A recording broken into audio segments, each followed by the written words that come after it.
Hi everyone, গোপালের জন্মাষ্টমীর বড় ব্লগটা তোমাদের সাথে শেয়ার করাই হয়নি, তো আজকে ভাবলাম ব্লগটা তোমাদের সাথে শেয়ার করে দিই। তো ফার্স্টেই দেখো এখানে সমস্ত জিনিসপত্রগুলোকে আগে বের করে নিয়েছি। আর প্রতিবারের মতো এবারেও আমি আমার মায়ের কাছে গিয়ে সেখানে আমার মায়ের দুটো গোপাল আর আমার গোপাল নিয়ে গিয়েছিলাম। ওখানে একসাথে জন্মাষ্টমীটা পালন করা হয়।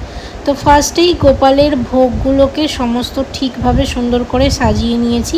প্রতিবারে এটা আমার দায়িত্ব থাকে, আমি মাকে বলি মা এগুলো আমি করব, কারণ আমার এরকমভাবে সাজিয়ে গুছিয়ে দিতে খুবই ভালো লাগে। এখানে আজকে আমাদের বাড়িতে যেগুলো ভোগের জন্য রান্না করা হয়েছে সেটা হচ্ছে লুচি, আলু ভাজা, আর তার সাথে আছে সুজি। আর এখানে হয়েছে দেখো গোপালের প্রিয় তালের বড়া আর তার সাথে নারকেলের নাড়ু। আর এখানে বাকি সমস্তটা আমি কিনে নিয়ে এসেছিলাম। মালপোয়াটা এবারে বাড়িতে বানানো হয়নি, আমি মাকে বললাম যে অনেক রকম ব্যস্ততার মধ্যে রয়েছো, তাই আমি ওটা কিনে নিয়েই যাব। তো মিষ্টির দোকান থেকে আমি ওগুলো কিনে নিয়ে গেছিলাম।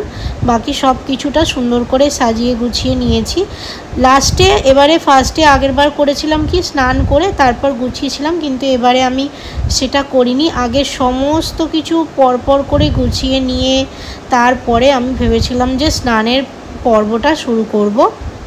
আর আজকে যেহেতু গোপালের জন্মাষ্টমীর জন্য প্রত্যেকবারেই এই সমস্ত জিনিসগুলো আমি কিনি।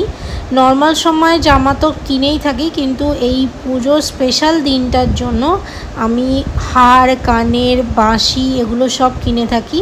আমার ইচ্ছা আছে কোনো একটা সময় যদি ভগবান সাথ দেয় তাহলে আমি একটা রূপোর মুকুট গোপালের জন্য বানাবো।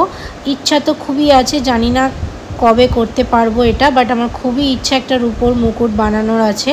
আর আজকে দেখো মা এখানে দুধটা প্রিপেয়ার করে রেখেছিল, এর মধ্যে ঘি, তারপরে তোমার গঙ্গা জল সব কিছুটা দেওয়া ছিল। তো একেবারে তিনজনকে বসিয়ে সুন্দর করে স্নান করিয়ে নিয়েছি। আর এইটা দেখো, এইটা ফার্স্ট যেটা রাখলাম এটা হচ্ছে আমার গোপালটা। এই যে আমি এখানে সুন্দর করে জামা পরিয়ে দিয়েছি, জামাটা কেমন দেখতে লাগছে অবশ্যই কিন্তু কমেন্টে জানিও। আর এই দেখো এখানে সবটা সুন্দর করে সাজিয়ে দিয়েছি। এইবারে আমি একটা জিনিস আনতে ভুলে গেছিলাম, সেটা হচ্ছে পালকটা।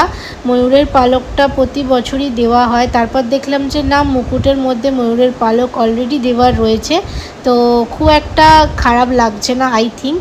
মানে যেটা আমি মনে হচ্ছিল যে আনতে পারিনি, একটুখানি খারাপ লাগছিল। তো তারপর দেখো একে একে মালা দিয়ে সমস্ত কিছুটা রেডি করে দিয়েছি। এইবার গোপালকে সমস্ত ভোগ বিতরণ করা হচ্ছে। আমি ফার্স্টে এখানে পুজোটা করে নিলাম, আর দিদা দেখো এখানে শাঁখ বাজাচ্ছে। আর তারপর পুজো করার পর আমাদের ঠাকুরমশাই দিয়ে পুজো করা হয় না, আমরা নিজেরাই পুজো করি। আর তারপর এখানে একে একে আমি ফার্স্টে করে নিয়েছি, তারপর মাসি, মা সবাই পুজোটা করে তারপরে ভোগের জন্য আলাদা করে আবার সবাই ভোগটা দিয়েছে।